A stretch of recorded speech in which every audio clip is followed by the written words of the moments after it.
Hi, I'm Debra Stangl, founder of Sedona Soul Adventures, on my podcast, Soul Sync, the alchemy of life and love, where I give you the secrets, the alchemy, the magic of how you can have the life and relationship of your dreams. Coming to you again from incredibly beautiful Sedona, Arizona, and I'm so happy you're here with me again.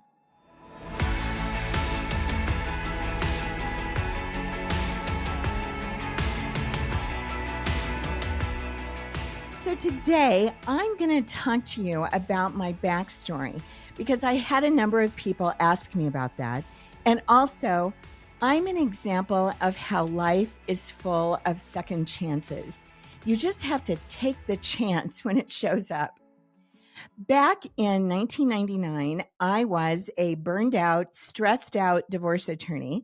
I hated my work, depressed, in an unhappy marriage, $50,000 in debt, and more than 40 pounds overweight. Coming to Sedona for the first time totally changed my life. And then 3 years later, I started Sedona Soul Adventures.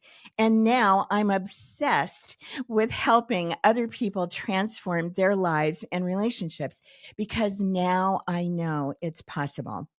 So no matter how messed up your life is right now or how messed up your relationship is right now, that can change. So I grew up in a very dysfunctional home. And after working with people for over 40 years, my experience is that most people had stuff happen in their childhood that somehow messed them up. My father was an alcoholic, and my mother was what they call in AA an enabler, because instead of dealing with the fact that my father was an alcoholic, she was always saying he's not an alcoholic because he's not in the gutter and he works. He just has emotional problems that he deals with by drinking. Well, okay, that's an alcoholic. And of course, we weren't supposed to tell anyone or talk about it with anyone. So, adding on top of the insanity that happens in an alcoholic household, we had all the shame and the guilt and growing up with everything just being so unstable. And from the outside, we looked great. We lived in a beautiful neighborhood, belonged to the country club, went to private schools. But the truth behind that facade was that my father was in constant financial trouble because of his drinking. And eventually, my mother had to go to work to bail us out. So, my mother was someone who was obsessed with all of us being very successful. So, she was very focused on us getting good grades and doing lots of activities. And I took dance lessons, and my four brothers were in sports and Boy Scouts. And she had not been able to go to college. It was the most terrible part of her life for her because her father literally lost the farm during the Great Depression. So she was always saying, you are all going to college. The boys are going so they can become doctors and lawyers, and the girls are going so they can catch a doctor or a lawyer and be educated enough to talk to him. And it pretty much turned out that way. In my family, we have a doctor, a dentist, an engineer, and I became an attorney. But everything was always about doing, doing, doing. And if we weren't achieving, if we weren't doing, then something was wrong. And we all pretty much turned out to be these type A personalities who all do too much. Now, don't get me wrong. I loved my parents. I know they loved me. I love my brothers and my sister, but growing up that way really impacted all of us. So I got to college, and it's so weird because I think I was so programmed to find a husband that even though I wasn't thinking about that consciously, it was so ingrained that I found him in 2 weeks. And he was studying to be a lawyer. So I did what I was trained to do. I caught me a good catch. I got married the next year at 19. And within 30 days, I knew I had made the mistake of my life. And then disaster really struck. My mother got cancer. And what I didn't know until after she died was another deep, dark secret that my father had been carrying on an affair with another woman for over 20 years. And this woman was our family best friend. She even spent Christmases with us and went on vacation with us. I mean, how crazy is that? And my mother pretended to us that they weren't having an affair, but I found out very shortly after her death that she did know. And I believe that's what caused her cancer. She felt stuck and completely powerless. She was Catholic and believed she couldn't get a divorce and that there was just absolutely nothing she could do. So, shortly after her death, something happened that completely changed my life. As I was driving to law school classes, I listened to a psychic on a morning radio show. And the psychic was just spot on in all of her readings that she was doing with the guests. And something about it really stuck with me. And even though I had never done anything like this before, I called in and made an appointment for a reading. I got with her and she told me that mom was in a much better place and at peace. And I told her that I was worried about my dad, who was not handling my mom's death well at all. And she said, he's very sad and he's feeling very guilty, but there's someone helping him who loves him and who he cares deeply about. And she's a large woman with dark hair and her name starts with an M. And I said, that's Mary, but she's just a family friend. They don't have a romantic relationship. And that's what I believed because that's what my mother told me.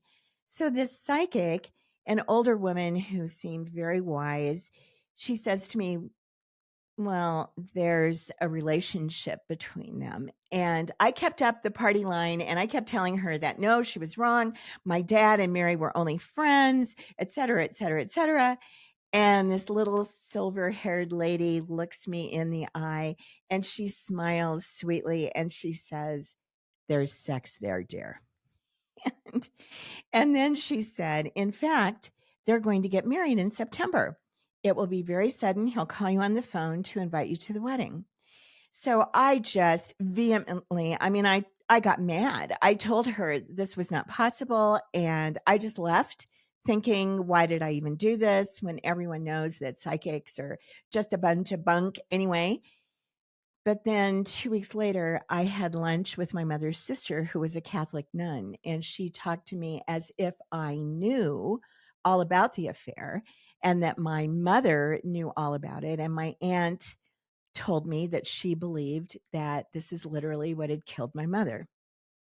And then, of course, a few months later in September, my dad called and said, Mary and I are getting married this weekend. Can you come home? So the psychic had completely nailed it. And I became fascinated with spirituality. I read books about near death experiences. I learned about past lives and astrology. I started studying meditation. I did also traditional therapy. I went to workshops, and all of that is what started me on my spiritual path. And although my mother's death is still the most terrible thing that's ever happened to me, this is now something that I look back on and I see the gift that came out of it. One of the things that my very German family finally started saying after that was I love you to each other. And also it opened a pathway to me having a really deep and loving relationship with my father when I was able to release my judgment of him and finally come back into loving him. And it started me on my spiritual path. So, growing up the way I did instilled in me the belief that I had to do in order to be more and have more. That somehow by being more and having more, I would be happy. But in my life, I have not found that to be true. So fast forward to 1999. I'm an attorney. I followed the plan of being successful, but I hate my work. I'm in an unhappy marriage, not the first one, yet another one, because like we talked about in the last podcast, we all unknowingly and unconsciously take on the patterns of our parents. So just like my parents, I was in an unhappy marriage. I was financially unstable. I was overweight and I was unhappy. And during this time, I would pray and meditate and I would say, God, I am so unhappy. Please tell me what to do. And I would hear this small voice say, you need to leave your law practice. And instead of listening to that, I would get angry. That's how disconnected I was. How can I possibly leave my law practice? I would moan when I'm $50,000 in debt and I'm the sole support for the two of us.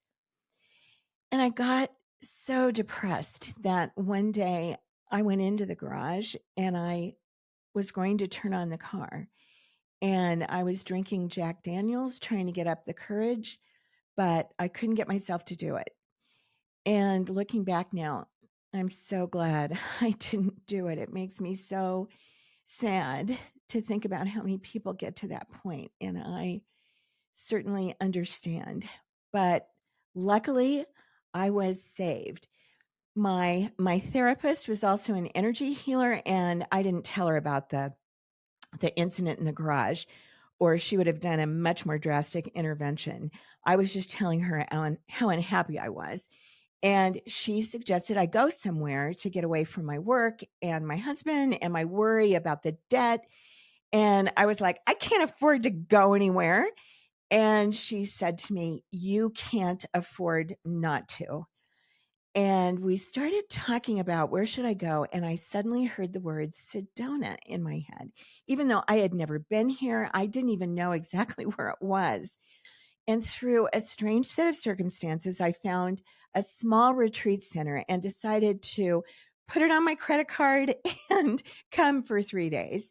And the healer who had the retreat center, Ranjita, who is now 25 years later my best friend, asked if I wanted to do a session with her. And I said no, because I shouldn't have even been spending money on the trip. So I wasn't going to spend any money on my sessions. But after I spoke with her, I decided to do a session. And that session was one of the most incredible things that has ever happened to me. In the session, Isis, the winged Egyptian goddess, appeared to me in a vision. Now, for 5 years before that, I'd been hearing this voice telling me, you need to leave your law practice. But this time, what Isis says to me is, if you don't leave your law practice now, you're going to die like your mother did. And oh my God, that stopped me in my tracks. I realized I was exactly the age my mother was when she had gotten sick and then died 5 years later from cancer. I could see I was on the same path. I was unhappy, frustrated. I felt stuck and hopeless, just like she was. I knew I had to change my life. So I went back home to Omaha, and within 2 weeks, that $50,000 debt that had consumed me for over 5 years was suddenly gone in an instant. And I'll tell you all about that in a future podcast. But what I did know was that I had to heal myself from my past, from the patterns I had taken on from my parents, from the wounds and the fears and the limiting beliefs, what I affectionately called gunk, that were holding me back and causing me so much unhappiness.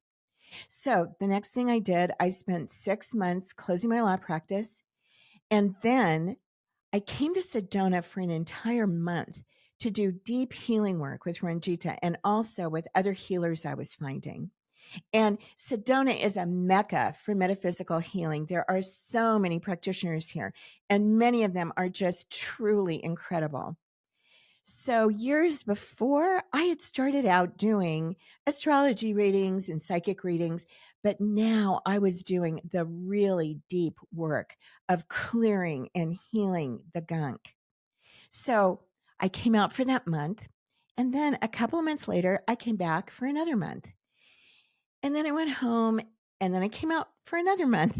And it just sort of naturally happened that I was spending about half my time in Omaha and the other half coming out to Sedona to do this deep healing work with the different practitioners I was finding. And I did this for 3 years, coming half-time to Sedona and working with these incredible practitioners, never with any idea of ever doing anything like, having a business or anything like that. The only thing I wanted to do was my own personal healing. And then suddenly, 2 weeks before 9/11 happened, I was in the same room where Isis had appeared to me almost 3 years before. And she suddenly said to me, "It's time to move to Sedona." And I'm like, "Why? What am I going to be doing in Sedona?" No answer. And my experience is that they never show you the whole thing. They only show you the next step. But by that time, I knew that I had to do what I was being told. So I go back to Omaha, and the real estate agent said that it would take 6 months to sell the house. And I sold it in 3 days for more than it was even listed for. So I took that as a sign. I moved to Sedona and I sat here for like 6 months going, "Okay, I did what you told me to do. Now what?" And suddenly I started having dreams about what would become Sedona Soul Adventures.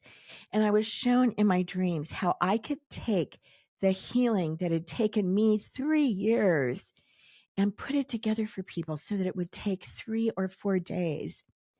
And they showed me that the key was that it was me working in private in one-on-one sessions with these amazing practitioners. That's what had made all the difference and changed everything for me. And that I could do the same thing for other people. So that was over 20 years ago. We started with 10 practitioners, and now we have over 60.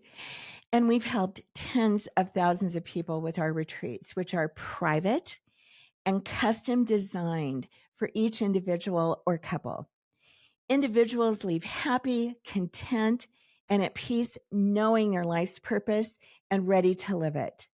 Couples are able to let go of the resentments of the past, rediscover the love that brought them together in the first place, and bring the sizzle back into their relationship. It's so funny to me.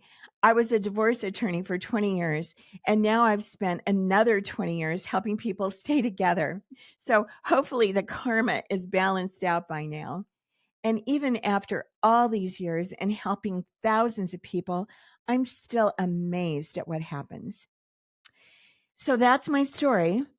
And I'm really hoping that what you got out of this is the idea that you can have a second chance no matter where you are in your life. I was 47 when I left my law practice, and I started Sedona Soul Adventures when I was 50, over 20 years ago. It's never too late to start living the life of your dreams. And don't do what I did. Don't wait until things are so bad and your life is in total crisis. The other thing I want you to know is that real and lasting change is possible. You just have to do the work to find and heal the gunk that's holding you back. Because when you start living in connection, life becomes just incredible. So, if you want to start living an incredible life and having the relationship of your dreams, think about doing a retreat with us. We have such incredible results because we custom design each retreat for exactly what you need. You're not going to get exactly what you need at a group retreat. They simply can't do that. They can't address the needs of 100 people. It's not possible. What brought you to where you're at is different than what brought somebody else to where they're at. That's why custom designing a retreat for exactly what you need is going to give you exactly what you want. Click the link below to get all the information or go to SedonaSoulAdventures.com. Call us and let us take you from where you are to where you want to be. You can have the life and relationship you want. I know it.